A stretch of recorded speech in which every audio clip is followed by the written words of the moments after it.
Welcome back to Andersen, because we're in the kitchen again, and we're going to make a real fun snack tonight.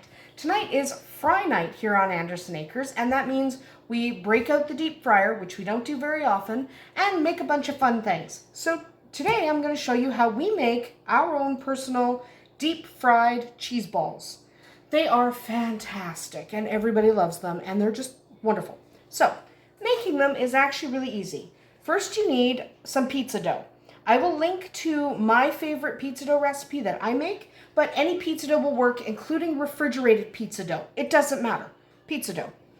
You will also need some cubes of your favorite hard cheese. This is just a marble cheese, because that's what my kids like the most. So grab some cheese, cut it up into cubes. How many? However many you want. How much pizza dough do you have? So I'm just going to make a few. I have more pizza dough than this, but I'm just going to show you a small batch. You can use as much pizza dough and as much cheese as you like. Cut your cheese into kind of cubes that are about yay big, right? No more than an inch, okay? Less than that preferably, but no more than an inch. Thank you, vodka, for making a bunch of goobers over there. And now we're going to just tear off a piece of our pizza dough, just a ball. Flatten the ball. Okay, you can do this on your mat or you can do it in your hand. It doesn't matter. Take a piece of cheese, put that in there, totally encase the cheese in the dough, okay? While you're doing this, you want to preheat your deep fryer. You can use a pot on the stove, but I'm using an actual deep fryer to about 350 Fahrenheit for the oil. If you don't have a deep fryer with a thermometer, you can actually get yourself a deep fry thermometer to check, because you don't want to be too hot. Too hot and you'll scorch these, and if you're not hot enough, the dough won't cook all the way through. So again, flatten it out, take some cheese, just go all the way around, lots of pinching. Ideally you want a dough that's a little bit wet. I like to put mine in a plastic bag and then stick it in the fridge overnight, just because that tends to make it a little bit sticky, and that helps seal it. So I know I'm going to have somebody ask, can I bake this? In theory, yes, they will probably leak if you bake them. The thing with deep frying them is you drop them into the deep fryer and it seals the outside of them. So that's kind of what you want, so they don't leak all over the place. Here we go. So you just keep doing that while your deep fryer is preheating. Okay. There we go. So I'm just going to stop doing that for a moment just to show you what else to do. Okay, you're also going to need to make a topping. You want a 1/4 cup of Parmesan cheese, about a teaspoon of either oregano or parsley, whichever you prefer. If you don't like oregano or parsley, you can switch it up and use basil, whatever, it doesn't matter. Whatever you like. And then we're going to do another teaspoon of garlic powder, okay? And give that a good mix. So that's our topping. The other thing you're going to want a nice large bowl with a paper towel in the bottom standing by. Okay, so when you take them out of the oil, you have somewhere for them to go. You don't want them to come out of the oil and you have absolutely no idea where to put them. So we're just going to finish doing this, and we will come back as soon as we are ready with the deep fryer.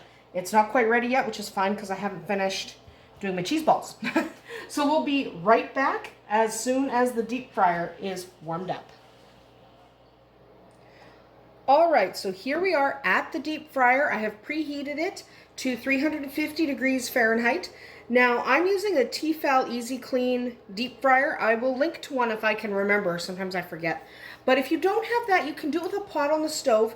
Just use a deep fry thermometer. This is a candy and deep fry thermometer that I got years ago, and you can just use that on a pot of stove with a pot of oil on the stove. What kind of oil am I using? I'm just using canola.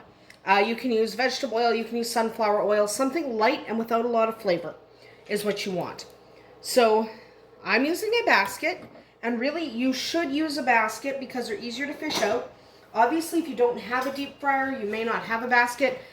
Use tongs in that case. I'm going to use tongs to flip them over anyway, but a basket's nice for being able to remove them all at the same time. So now what we're going to do is we're going to take our little cheese balls. I'm probably only going to do 6 at a time, which is fine. It doesn't matter. Don't crowd them. You want the oil to be able to circulate all the way around them. And we're going to dunk them in the oil. That's normal. Lots of bubbling, lots of bubbling. So what you want is you want them to float, and then you want to flip them over, and you want them to be pretty golden. Okay, because if you take them out now, just because they're floating doesn't mean they're done. If you take them out now, they will be not cooked. You want them golden brown.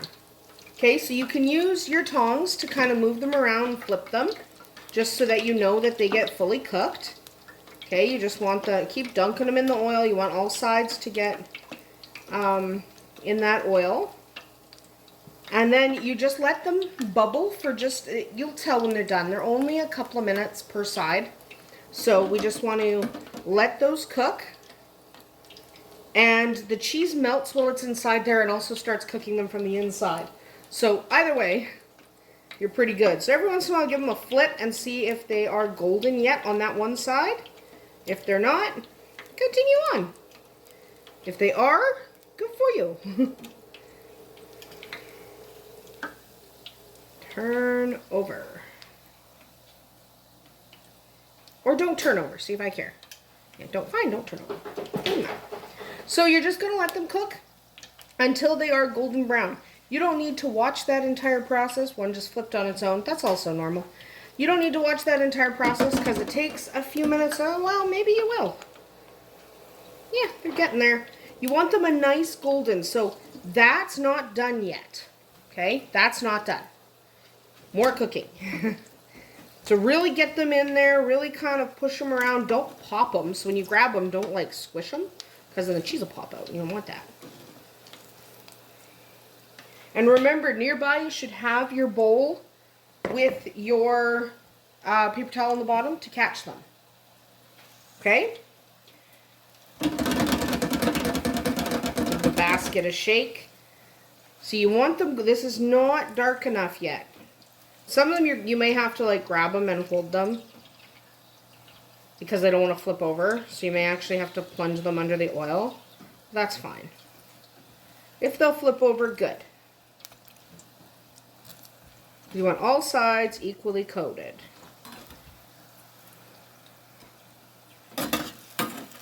Yay for me. I just lost control of my tongs there. So you just want to make sure they get all nice and bubbly. And the reason you don't let these rise before they go in here is because they rise quite a bit when they're in the oil, and if you let them rise too much, they end up leaking, which is no fun for anybody. Okay. Careful, oil's hot. Be careful around the oil.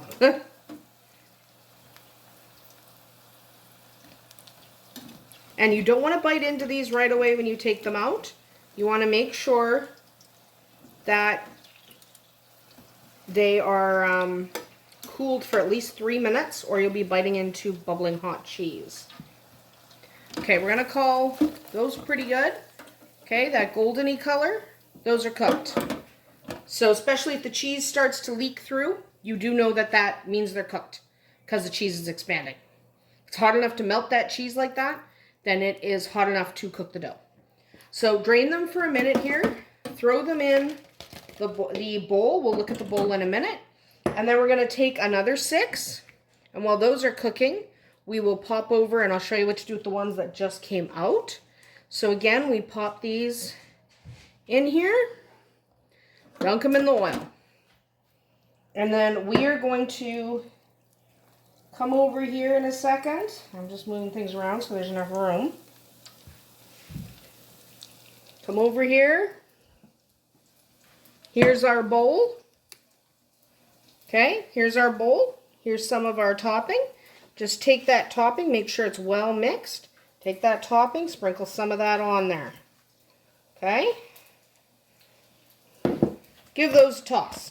And then just continue doing that until all of your balls are complete, until all your cheese balls are fully cooked. That's what you want. Then you want to get yourself a nice little serving dish. Remember that these are hot.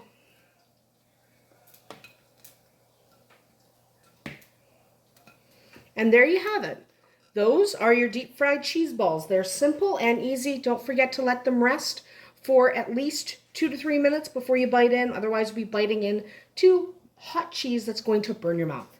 So give them a minute. I hope you enjoyed making these with us here today at Andersen Acres. They're a lot of fun and very simple. We'll see you tomorrow.